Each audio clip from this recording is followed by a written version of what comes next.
Welcome back to my channel. ఈరోజు కథ హృదయ స్పందన 15వ భాగాన్ని వినేద్దాం. శ్రీ వంశీతో చెప్పి తారకి సర్ప్రైజ్ ఇవ్వాలని బర్త్డే పార్టీకి అరేంజ్ చేయిస్తాడు. డ్రెస్ తనిస్తే తీసుకుంటుందో లేదో అని వంశీతో పంపిస్తాడు. వంశీ డ్రెస్ గీతకిచ్చి ఈ డ్రెస్ తారని వేసుకునేటట్టు చూడమంటాడు. తారని రెడీ చేసి గీత కళ్ళకు గంతలు కట్టి పార్టీకి జరిగే ప్లేస్కి తీసుకుని వస్తుంది. తార కేక్ కట్ చేసిన తర్వాత తారకి ప్రపోజ్ చేస్తాడు శ్రీ. తారకి ఎలా స్పందించాలో తెలియక శ్రీని అలా చూస్తూ ఉంది. శ్రీ కూడా తార ఏం చెబుతుందో అని అలానే చూస్తున్నాడు. అందరూ హే అని గట్టిగా అరిచి క్లాప్స్ కొట్టారు. ఇద్దరు ఈ లోకంలోకి వచ్చారు. అందరి వైపు చూసి తార నవ్వుతూ థ్యాంక్ యూ అంటూ బొకే తీసుకుంది. వంశీ శ్రీని హక్ చేసుకుని కంగ్రాట్స్ బావా అన్నాడు. రే తార నాకు తన నోటితో ఎస్ అని చెప్పలేదురా అన్నాడు శ్రీ. అమ్మాయిలకు సిగ్గెక్కువ బావా, మౌనంతో కూడిన వాళ్ళ చిరునవ్వే సమాధానం అన్నాడు వంశీ. మౌనం అర్ధంగీకారం అంటారు కదరా, ఇంకెందుకు నీకు డౌటు, తారని లవ్ని యాక్సెప్ట్ చేసింది అంటాడు గౌతమ్. కానీ వీళ్ళందరూ ఇన్ని చెబుతున్నా తార మౌనం శ్రీ గుండెల్లో అలజడి రేపుతుంది. జతగా జీవితాంతం నీతో నడిచే అదృష్టం నాకు ఉందో లేదో కానీ జీవితాంతం నేను ప్రేమించే ప్రేమ నాలో ఉంది తార. నా జీవిత చివరి క్షణాల వరకు నీకై వేచి ఉంటాను. ఆ అదృష్టాన్ని నాకు ఇస్తావా బంగారం అని తారని చూస్తూ మనసులో అనుకున్నాడు. తారకి ఎవరో పిలుస్తున్నట్టు అనిపించి వెనక్కి తిరిగి చూసింది. శ్రీ ఎదురుగా కనపడేసరికి ఏంటి అన్నట్టు చూసింది. ఏం లేదు అని శ్రీ తలడ్డంగా ఊపాడు. తార ఒక చిరునవ్వు విసిరి ఇటు తిరిగి గీత వాళ్ళతో మాట్లాడుతూ ఉంది. వంశీ వంశీ అంటూ వచ్చాడు సుధీర్. ఏంటి సుధీర్, ఏంటి ఆ కంగారుగా ఉన్నావు అన్నాడు వంశీ. కిరణ్ ఎక్కడా?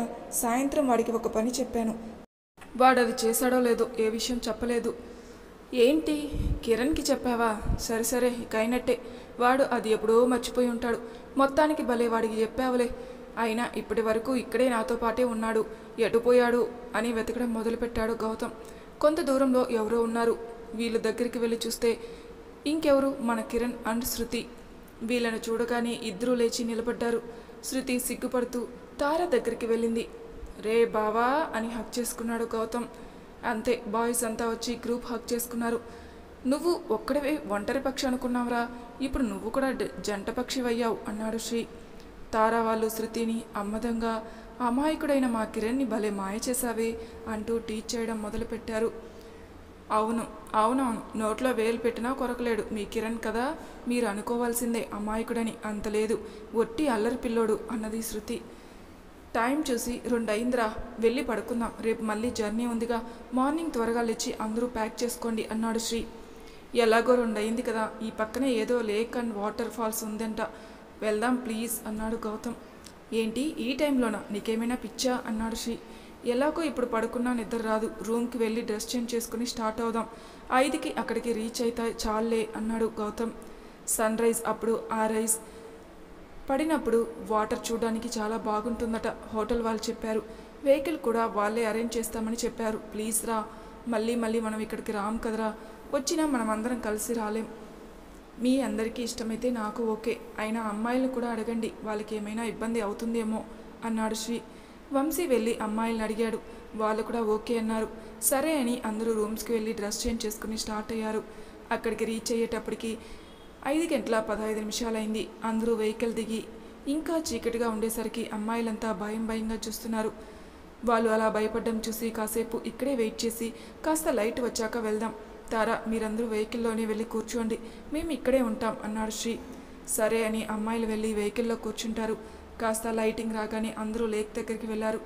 చిన్నగా లేక్లోకి దిగారు. బాగా ఎంజాయ్ చేస్తున్నారు. చిన్నపిల్లల్లాగా అందరికీ భలే నచ్చింది. కాసేపు అక్కడుండి తర్వాత కాస్త దూరంగా జంటలుగా వెళ్ళారు. శ్రీ తార మాత్రమే ఉండిపోయారు. మరి వాళ్ళ ప్రైవసీ కోసం వెళ్ళారో లేక వీళ్ళ ప్రైవసీ కోసం వెళ్ళారో, మొత్తానికి అందరూ దూరంగా వెళ్ళారు. వాటర్ ఫాల్ దగ్గరికి వెళ్ళడానికి లేచింది. చిన్నగా వెళ్తుంటే జారి పడబోయింది. తారను చూస్తున్న శ్రీ వెంటనే వెళ్ళి తార నడుము దగ్గర పడకుండా పట్టుకున్నాడు. తారకి ఒక్కసారిగా జల్లుమన్నట్టు అనిపించింది. శ్రీ వైపు చూసింది. ఒకరి కళ్ళల్లోకి ఒకరు చూసుకుంటున్నారు. శ్రీ తడిచి ఉన్న వెంట్రుకలు ముందరకు పడి తారని ఇబ్బంది పెడుతున్నాయి. శ్రీ వెంట్రుకలను తార చెవి వెనక్గా పెట్టి తార నడుంపై 2 చేతులు వేసి దగ్గరికి లాక్కున్నాడు. తార కూడా శ్రీ భుజాలపై తన 2 చేతులను వేసింది. తడిచిన 2 దేహాలు ఏదో కావాలని ఆరాటపడుతున్నాయి. శ్రీ తార నుదుటి మీద చుమ్మించాడు. తర్వాత బుగ్గలపై పెట్టాడు. తార తమకంతో కళ్ళు మూసుకుంది. మూసి ఉన్న రెప్పలపై ముద్దు పెట్టాడు. సుతారంగా తన పెదవులపై పెట్టాడు. తారని వెనక్కి తిప్పి మెడకి కాస్త కింద బాగాన పెట్టాడు. తర్వాత మెడవంపుల్లో ఒకటి పెట్టి ముందుకు తిప్పి తన పెదవులపై వైపు చూశాడు. తార పెదవులు వణుకుతున్నాయి. ఇద్దరి ఒంటి నుండి వేడి శ్వాసలు వస్తున్నాయి. శ్రీ తార పెదవుల్ని అందుకోవడానికి దగ్గరగా వస్తుంటే ఉన్నట్టుండి తార స్రోలోకి వచ్చి శ్రీని నెట్టేసింది. శ్రీ దప్పున నీళ్ళల్లో పడ్డాడు. తార శ్రీని నెట్టేసి పరిగెత్తుకుంటూ కాస్త దూరం వెళ్ళి ఆయాసం తగ్గాక అక్కడ ఉన్న రాయిపైన కూర్చుంది తన ఆయాసాన్ని తగ్గించుకోవడానికి. శ్రీ తారని చూస్తూ అబ్బా అని నడుముని పట్టుకుని రాక్షసి అని అనుకుంటూ పైకి లేచి చిన్నగా తార దగ్గరికి వచ్చాడు. తార కాళ్ళ రెండు దగ్గరగా పెట్టుకుని మోకాళ్ళపై తల పెట్టుకుని కూర్చుంది. శ్రీ తార అని పిలిచాడు. తార తల పైకెత్తి శ్రీని చూసింది. సారీ, కావాలని చేయలేదు, ఏదో అలా ఆ టైంలో అని చిన్నగా. నీ మొగున్నే కదా, పెట్టుకుంటే ఏమైంది అని కొనుక్కున్నాడు. తార ఏంటి అన్నది. అయినా అలా నెట్టేస్తే ఏదైనా జరగనాది జరిగితే ఫ్యూచర్లో నీకే కదా కష్టం అన్నాడు. సీరియస్గా ఒక లిక్ ఇచ్చింది తార. అమ్మో, ఇంకేదైనా మాట్లాడితే కొట్టేస్తుందేమో అని పక్కకి వెళ్ళి సైలెంట్గా తారని చూస్తూ కూర్చున్నాడు. తార శ్రీ వైపు చూడగానే నవ్వుకుంటూ తల పక్కకి తిప్పేశాడు. కొంతసేపటికి అందరూ వచ్చారు. రిటర్న్ హోటల్కి వెళ్ళి బ్రేక్ఫాస్ట్ చేసి రూమ్స్కి వెళ్ళి ఫ్రెష్ అయ్యి అంతా ప్యాక్ చేసుకుని చెక్అవుట్ చేసేశారు. క్యాబ్ బుక్ చేసుకుని ఎయిర్పోర్ట్కి వచ్చారు. సెక్యూరిటీ చెక్ అంతా అయ్యాక వెళ్ళి ఫ్లైట్ ఎక్కేశారు. ఎవరి సీట్స్ వాళ్ళు సెటిల్ అయ్యారు. తార తన సీట్లో కూర్చున్నాక కళ్ళు మూసుకుంది. శ్రీ, నిన్ను ఎలా అర్థం చేసుకోవాలి? ఒక్కోసారి చాలా దగ్గరగా అనిపిస్తావు, మరో నిమిషం దూరం అవుతున్నట్టు అనిపిస్తావు. ఇంకా ఆ ప్రియతో కాంట్రాక్ట్లో ఉన్నావు. ఆ రోజు కేరళకు బయలుదేరే ముందు రోజు జరిగింది గుర్తు చేసుకుంటుంది. ఆ రోజు శ్రీ వాష్రూమ్లో ఉన్నాడు. శ్రీ ఫోన్ కంటిన్యూగా మోగుతుంది. తార కాసేపు చూసి ఎవరు ఎన్నిసార్లు చేస్తున్నారని చూస్తే ప్రియా కాల్ చేస్తుంది. ఇదేంటి, ప్రియా వెళ్ళిపోయిందిగా, మళ్ళీ ఎందుకు చేస్తుంది అని ఫోన్ తీసుకుని చూస్తుంది. అలా చూస్తున్నప్పుడు తార మొబైల్కి ఏదో మెసేజ్ వచ్చింది. ఏంటా అని చూస్తే అది ప్రియా దగ్గర నుండి టెక్స్ట్ మెసేజ్ వచ్చింది. తిని నాకెందుకు మెసేజ్ చేసింది అని మెసేజ్ ఓపెన్ చేసింది. అందులో, హాయ్ తార, ఎలా ఉన్నావు? బాగానే ఉంటావులే. ఎందుకంటే శ్రీ మారినట్టు నటిస్తున్నాడు కదా, అది నమ్మేసి దగ్గరైపోదామని అనుకుంటున్నావా? ఏంటి, అర్థం కాలేదా? మేమిద్దరం గొడవ పడినట్టు మిమ్మల్ని నమ్మించడానికి యాక్ట్ చేసి నేను వచ్చేసాను. మీరందరూ అది నిజమని అనుకున్నారు. ఎక్కడ ఇంట్లో వాళ్ళకి నువ్వు మా గురించి చెబుతావని శ్రీ అలా ప్లాన్ చేశాడు. ఏంటి, షాక్ అయ్యావా? కాబట్టి శ్రీ మీద అవేవి ఆశలు పెంచుకోకు, కాస్త దూరంగా ఉండు. మేమిద్దరం ప్రేమించుకున్నాం, పెళ్లి చేసుకోవాలని అనుకున్నాం. నువ్వు మధ్యలో వచ్చావు, మమ్మల్ని విడదీయొద్దు, వెళ్ళిపో శ్రీ జీవితం నుండి అని ఉంది.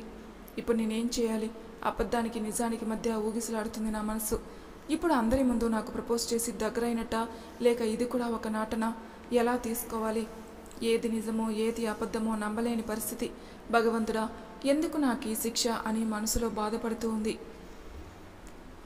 అది చూసి గీత, తార ఏమైంది, ఏంటా కన్నీరు అని అడిగింది. తార ప్రియా పంపిన మెసేజ్ గురించి చెప్పింది. నేను శ్రీని అడుగుతాను ఎందుకు ఇలా చేశాడు అని. వద్దు వద్దు, చూద్దాం ఏం జరుగుతుందో అన్నది తార. మరి ఏం నిర్ణయించుకున్నావు అని అడుగుతుంది గీత. ఇంకా ఏమీ అనుకోలేదు. శ్రీ తారని చూస్తూ ఎందుకు తను అలా బాధపడుతుందో అని ఆలోచిస్తున్నాడు. ఇందులో ఫ్లైట్ ల్యాండ్ అయింది. అందరూ దిగి వచ్చి లగేజ్ తీసుకుని ఇంటికి వెళ్లారు. తార శ్రీ ఇంటికి రాగానే వసు, జానకమ్మ గారు ఆప్యాయంగా పలకరించారు. వసుంధర, ఫ్రెష్ అయ్యి రండి అని, భోంచేద్దురు, ఎప్పుడు తిన్నారో ఏంటో, వెళ్ళండి అంటుంది. ఇద్దరు ఫ్రెష్ అయ్యి వచ్చారు. తార శ్రీ ఇద్దరు జానకమ్మ గారికి చెరువు వైపు కూర్చొని అక్కడ విశేషాలు చెబుతున్నారు. జానకమ్మ గారు, కాసేపటి తర్వాత వెళ్ళండి, వెళ్ళి భోంచేయండి అన్నారు. సరే అని ఇద్దరు వెళ్ళి భోంచేసి రూమ్కి వెళ్ళారు. అలా 4 days హ్యాపీగా గడిచింది. తార కూడా ఒక డెసిషన్ వచ్చినట్లుగా శ్రీతో నార్మల్గా మూవ్ అవుతుంది. శ్రీ తార తనతో నార్మల్గా ఉండడంతో హ్యాపీగా ఉన్నాడు. అత్తయ్య, నేను ఒక 2 రోజులు అమ్మ వాళ్ళ ఇంటికి వెళ్ళొస్తాను అన్నది తార. వసుంధర, అలాగే వెళ్ళిరా తార, నువ్వు శ్రీ ఇద్దరు వెళ్ళిరండి. పెళ్ళైనప్పటి నుండి వాడు మీ అమ్మ వాళ్ళ ఇంటికి వెళ్ళలేదు, అందుకని ఇద్దరు వెళితే వాళ్ళు సంతోషపడతారు. ఆయన వస్తాడో రాడో అత్తయ్య అన్నది తార. ఎందుకు రాడు, వెళ్ళి అడుగు, రాకపోతే అప్పుడు చెబుతా వాడి సంగతి అన్నది జానకమ్మ. శ్రీ, అత్తయ్య వాళ్ళు మనల్ని మా అమ్మ వాళ్ళ ఇంటికి వెళ్ళి రమ్మంటున్నారు. అలాగే వెళ్దాం, ఎప్పుడు వెళ్ళేది అన్నాడు శ్రీ. తార, ఈయన ఏంటి ఇలా ఒప్పేసుకున్నాడు, ఈయన ఎలా అర్థం చేసుకోవాలి అని షాక్ అయి, ఈరోజే మధ్యాహ్నం భోంచేసి వెళ్దాం. ఓకే అన్నాడు శ్రీ. ఇద్దరు తార వాళ్ళ అమ్మ వాళ్ళ ఇంటికి వెళ్ళారు. మూర్తి గారు సుధా కూతురితో అల్లుడు ఇన్ని రోజులకి ఇంటికి వచ్చినందుకు చాలా సంతోషపడ్డారు. సుధా అయితే తెగ టెన్షన్ పడుతూ అల్లుడి కోసం రకరకాల వంటలు చేస్తుంది. 4 రోజులు సరదాగా వాళ్ళతో గడిపి తిరిగి ఇంటికి వచ్చారు. కొద్ది రోజులకి వాళ్ళ రిజల్ట్స్ వచ్చాయి. ఫ్రెండ్స్ అందరూ మంచి పర్సంటేజ్తో పాస్ అయ్యారు. రిజల్ట్స్ వచ్చిన కొద్ది రోజులకి తార ఢిల్లీ వెళ్తానని ఇంట్లో వాళ్ళకి చెప్పింది. మొదట్లో ఎవరూ ఒప్పుకోలేదు. కానీ తార అందరినీ ఒప్పించి ఢిల్లీ ప్రయాణమైంది. శ్రీ తార తనని వదిలి ఎందుకు వెళ్తుందో అర్థం కాక బాధపడుతున్నాడు. వెళ్ళి ముందు రోజు తార శ్రీని పిలిచి తన చేతిలో ఏవో పేపర్స్ పెట్టింది. శ్రీ ఏంటవని ఆశ్చర్యంగా చూశాడు తార వైపు. చూడు తెలుస్తుంది ఏంటో అన్నది. అవి చూసి షాక్ అయి, ఇవి ఎక్కడివి నీకు? అయినా వీటి అవసరం ఇప్పుడు ఎందా తారా అన్నాడు శ్రీ. అవసరం ఉందే లేదో మీరే చెప్పాలి అన్నది తార. ఎందుకు తారా ఇలా మాట్లాడుతున్నావు? నేను ఉన్నదే మాట్లాడుతున్నాను శ్రీ. మీకు కావాల్సింది మీరు అడిగిందే ఇచ్చాను. ఎందుకు ఇంకా నటిస్తారు? ఎవరిని మభ్యపెట్టారని అనుకుంటున్నారు అన్నది తార. ఒకప్పుడు అడిగిన మాట నిజమే తార, కానీ నేను ఇప్పుడు అలా ఆలోచించడం లేదు. అయినా నటించడం ఏంటి అన్నాడు శ్రీ. ఇంకా ఎలా ఆలోచిస్తున్నారు? ఇంకా ఎలా నా జీవితాన్ని నాశనం చేయాలనా, లేకుంటే ఇంకేదైనా ఆశిస్తున్నారా? అది ఏదో చెబితే వింటాను. ఏమని చెప్పాలి తారా? ఎలా నమ్మించాలి నిన్ను? చచ్చిన పాముని ఇంకా చంపద్దు. అనుకోకుండా నా జీవితంలోకి వచ్చావు. విడదీరాయని బంధం అయ్యావు. నువ్వు లేనిదే నేను లేను తారా అన్నాడు. అవును, అనుకోకుండానే నీ జీవితంలోకి కాదు నా జీవితంలోకి వచ్చావు. అర్థం కాని బంధం అయ్యావు. నీకు కావాల్సిన వారు వేరే ఉన్నారు శ్రీ. ఈరోజు నేను కావాలని మాట్లాడుతున్నావు. రేపు ఎవరైనా వచ్చి నా మీద ఏదైనా చెబితే నమ్మవని గ్యారెంటీ ఏంటి అన్నది తార. ఇప్పుడు ఎవరు ఏంటో తెలుసుకున్నాను తారా. అంత గుడ్డిగా ఏదీ నమ్మను, ఎవరిని నమ్మను. అయినా ఎవరు ఉన్నారో ఎవరు లేరో అన్నది నాకు అవసరం లేదు తారా. నాకు నువ్వు కావాలి, నీ ప్రేమ కావాలి అన్నాడు. ఒకళ్ళు మనకు నచ్చాలన్నా ప్రేమించాలన్నా వాళ్ళకి మనమే ప్రపంచం కావాలి. అలా ఉన్నప్పుడే ఆ బంధమైనా ప్రేమైనా నిలుస్తుంది, గెలుస్తుంది అన్నది తార. సరే, నా ప్రవర్తన నీకు నచ్చలేదు. నీకు ఎలా కావాలో చెప్పు, నేను అలా మారుతాను. లేదా నీకు నచ్చినట్టు నన్ను మార్చుకో అన్నాడు శ్రీ. మనిషి నచ్చాలంటే ఉండాల్సింది అందమైన ముఖం కాదు శ్రీ, అర్థం చేసుకునే మనసు. అది నీ దగ్గర లేదు. బట్టలు శరీరానికి వేయగలం కానీ వ్యక్తిత్వానికి కాదు. దాన్ని ఎక్కువ రోజులు దాచలేం శ్రీ అన్నది. ఏంటి తార, నీ మాటలు అసలు అర్థం కావడం లేదు. నువ్వు దేని గురించి మాట్లాడుతున్నావో తెలియడం లేదు. ఏంటి, నా మాటలు అర్థం కావడం లేదా? ఇది చదువు, బాగా అర్థమవుతుంది అని ప్రియా పంపిన మెసేజ్ చూపించింది. ఏంటిది అని ఆ మెసేజ్ చదివాడు. అది చదివిన ఒక్క నిమిషం షాక్ అయ్యాడు. తార తను ఇలా ఎందుకు పంపిందో నాకు అర్థం కావడం లేదు. ప్రియతో ఆ రోజు నుండి ఇంతవరకు నేను మాట్లాడలేదు. మరి ప్రియా రోజు నీకు ఫోన్ చేస్తుందిగా అన్నది తార. చేస్తుంది, కానీ నేను లిఫ్ట్ చేయట్లేదు. అది కావాలనే పంపింది. ఇంకేమో ప్లాన్ చేస్తుందో. ఒకసారి మోసపోయాను, మళ్ళీ పోను కదా. నేను చెప్పేది అదే. ఒకసారి మోసపోయాను, మళ్ళీ పోను అని తట్టుకోవడం నా వల్ల కాదు శ్రీ. ప్లీజ్ తారా, ఈ ఒక్కసారికి క్షమించి నన్ను నమ్ము. ఈ డివోర్స్ పేపర్స్ చించేస్తాను. నీ నిర్ణయాన్ని మార్చుకోతారా. ఢిల్లీ వెళ్ళొద్దు. నీకు డాడీతో చెప్పి ఇక్కడే ఏదైనా మల్టీ సూపర్ స్పెషాలిటీ హాస్పిటల్లో ఇప్పిస్తాను. లేదు శ్రీ, నేను గీత వాళ్ళ డాడీకి మాటిచ్చాను వాళ్ళ హాస్పిటల్లో చేస్తారని. ఆల్రెడీ అపాయింట్మెంట్ లెటర్ పంపించారు. ఇప్పుడు నేను కాదంటే అంకుల్కి మాట వస్తుంది. కొద్ది రోజులు అలా వెళ్ళొస్తాను. ఇంకా డివోర్స్ పేపర్స్ చింపుతావో లేక కోర్టులో సబ్మిట్ చేసుకుంటావో అది నీ ఇష్టం. నేను మాత్రం నువ్వు అడిగినట్లు వాటి మీద సైన్ చేశాను. అంతేనా? నీ నిర్ణయంలో ఇక ఎటువంటి మార్పు ఉండదా అన్నాడు శ్రీ. తారా మౌనంగా ఉంది. సరే, నీ ఇష్టం, జాగ్రత్త. కానీ నీకోసం ఆరాటపడే మనసు ఒక్కటి ఉందని మర్చిపోవద్దు అని తారని దగ్గరికి తీసుకుని నుదుటిపై చుమ్మించి గట్టిగా హక్ చేసుకున్నాడు. తార కూడా అతన్ని బాధ పెట్టడం ఇష్టం లేక తను కూడా హక్ చేసుకుంది. కాసేపటికి శ్రీ తారని వదిలి తన చిన్ పట్టుకొని తన పైకి లేపి తార కళ్ళల్లోకి చూస్తూ, తార, ఒక చిన్న కోరిక ఉంది, తీరుస్తావా అన్నది. ఈరోజు నువ్వు నాతో బెడ్ మీద పడుకోవాలి. నిన్ను ఏమీ చేయను, జస్ట్ దగ్గరగా తీసుకుని పడుకుంటాను, నీకు ఇష్టమైతేనే అన్నాడు శ్రీ. సరే అని తార తల ఊపింది. సరే పద పడుకుందు, మార్నింగ్ ఎర్లీగా లేవాలి కదా. అన్నీ ప్యాక్ చేసుకున్నావా అని అడిగాడు. చేసుకున్నాను. శ్రీ తారని తన గుండెలపై పడుకోబెట్టుకుని తన చుట్టూ చేతులు వేసి పడుకున్నాడు. ఆ చేతుల్లో ఎటువంటి కోరిక లేదు, తన మీద ప్రేమ తప్ప. ఇద్దరూ అలాగే నిద్రపోయారు. మార్నింగ్ 6 అయింది. శ్రీకి మెలకువ వచ్చి తారని చూస్తే మంచి నిద్రలో ఉంది. తను కదిలితే ఎక్కడ తార లేస్తుందో అని అలానే పడుకున్నాడు. కాసేపటికి తార చిన్నగా శ్రీకి డిస్టర్బ్ లేకుండా లేచింది. తార ఫ్రెష్ అయి కిందికి వెళ్ళింది. కిచెన్లోకి వెళ్ళింది. అప్పటికే వసు లేచి ఏదో చేస్తుంది. గుడ్ మార్నింగ్ అత్తయ్య, ఏం చేస్తున్నారు? నా కోసమేనా అన్నది తార. వసుంధర మౌనంగా ఉంది. అత్తయ్య ప్లీజ్ మాట్లాడండి. నా మీద కోపమా? నేనెవరిని నీ మీద కోప్పడానికి, నిన్ను ఆపడానికి అన్నది వసుంధర. ప్లీజ్ అత్తయ్య, అలా మాట్లాడకండి. కొన్ని రోజులే అత్తయ్య. అమ్మ లాంటి మిమ్మల్ని వదిలి వెళ్ళడం నాకు ఇష్టం లేదు, కానీ తప్పదు, వెళ్ళాలి అంది. ఎందుకురా అంత బాధపడుతూ వెళ్ళాలత్తయ్య, కొన్ని విషయాలు తేలాలంటే నేను వెళ్ళాలి అని శ్రీకి కాఫీ కలిపింది. ఏంటో, ఏం విషయాలు, ఏం తేలాలో అంటూ నిట్టూర్చింది వసుంధర. శ్రీకి కాఫీ ఇచ్చింది తార. ఎందుకు తేవడం, నేను వస్తాను కదా కిందికి అన్నాడు శ్రీ. పర్లేదులే, ఈ ఒక్కరోజే కదా. అంతే. శ్రీ కప్పు పక్కన పెట్టి వెళ్ళి తారని గట్టిగా హక్ చేసుకున్నాడు. తన కంట్లో నుండి కన్నీరు కారిపోతుంది. శ్రీ, ఏమైంది, ఎందుకు ఏడుస్తున్నావు అని అడిగింది తార. ప్లీజ్ తార, నన్ను వదిలి వెళ్ళిపోవద్దు. నువ్వు నాకు కావాలి, నీ ప్రేమ నాకు కావాలి. ఎలా నిరూపించను నేను నిన్ను ప్రేమిస్తున్నానని? నీపై నాకున్న ప్రేమ శాశ్వతమని చెప్పడానికి సాక్షి ఒక్కటే, అది ఈ క్షణంలో నా కళ్ళలో మెదిలే కన్నీరే. తార కూడా ఏమీ మాట్లాడలేక ఏడుస్తూ శ్రీని హక్ చేసుకుంది. కాసేపటికి శ్రీ తారని వదిలి వెళ్ళి ఫ్రెష్ అవ్వు. తార ఫ్రెష్ అయ్యాక శ్రీ వెళ్ళాడు. ఇద్దరు రెడీ అయ్యి కిందికి వచ్చి బ్రేక్ఫాస్ట్ చేశారు. ఇంతలో సుధా, మూర్తి గారు వచ్చారు. తార వెళ్ళి ఇద్దరిని హక్ చేసుకుని ఏడ్చింది. ఎందుకు తల్లి ఏడుస్తున్నావు? నా బంగారం కదూ, ఎంత దూరం చెప్పు, నీకు ఎప్పుడు కావాలంటే అప్పుడు వచ్చే అని కళ్ళు తుడిచాడు మూర్తిగారు. రఘురామ్ గారి దగ్గరికి వచ్చి, మామయ్య, తెలియక ఏదైనా పొరపాట్లు చేస్తుంటే నన్ను క్షమించండి అన్నది తార. నువ్వేమీ చేయలేదు తార, నేను నిన్ను అర్థం చేసుకోలేకపోయాను, నన్ను క్షమించు అన్నాడు రఘురామ్. అయ్యో మామయ్య, మీరు పెద్దవాళ్ళు, అలా మాట్లాడకూడదు అన్నది తార. జానకమ్మ గారి దగ్గరికి వెళ్ళి కాలికి నమస్కరించింది. జానకమ్మ గారు తారాని పైకి లేపి నుదుటిపై ముద్దు పెట్టారు. బస్సు దగ్గరికి వెళ్ళి అత్తయ్య అని హక్ చేసుకుంది. తార లగేజ్ అంతా కారులో పెట్టారు. శ్రీ, తార, సుధా, మూర్తి గారు ఒక కారులో, రఘురామ్ గారు, వసుంధర, జానకమ్మ గారు ఇంకొక కారులో ఎయిర్పోర్ట్కి బయలుదేరారు. ఆల్రెడీ అనన్య ఫ్యామిలీ తార కోసం వెయిట్ చేస్తున్నారు. ఒకరినొకరు పరిచయం చేసుకున్నారు. శ్రీ అందరితో పైకి నవ్వుతూ మాట్లాడుతూ తార వైపే చూస్తున్నాడు. తార శ్రీని గమనిస్తూనే ఉంది. ఇంతలో అనౌన్స్మెంట్ వచ్చింది. చెక్ ఇన్ అవ్వమని ఇద్దరికీ జాగ్రత్తలు చెప్పారు. శ్రీ బాధగా వెళ్ళొద్దు అన్నట్టుగా చూస్తున్నాడు. తార వెనక్కి తిరిగి శ్రీని చూస్తూ వెళ్తుంది. శ్రీ తారని చూస్తూ బాధగా, వెళ్తున్నావుగా, నన్ను వదిలి వెళ్ళిపో అని అడుగు, మరలా వస్తుందేమో మనసుని అని ఆశతో బతికేస్తా. ఊపిరి ఉన్నంత వరకు రాను అని చెప్పకు, అది విని భరించే శక్తి నేను లేనివాడిని. నువ్వే నా ప్రాణం అని తెలుసుకునే లోపల నన్ను వదిలి వెళ్ళిపోతున్నావు బంగారం. కొంత దూరం వెళ్ళాక పరిగెత్తుకుంటూ వచ్చి శ్రీని గట్టిగా హక్ చేసుకుంది. ఎంత స్పీడ్గా వచ్చిందో అంత స్పీడ్గా వెళ్ళిపోయింది. శ్రీ ఏం జరిగిందో అని అర్థం చేసుకునే లోపలే తార వచ్చి వెళ్ళిపోయింది.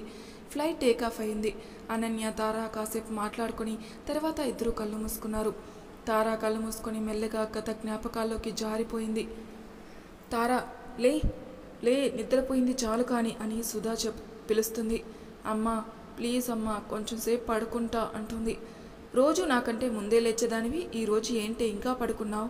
టైం 7 అయింది అంటుంది సుధా.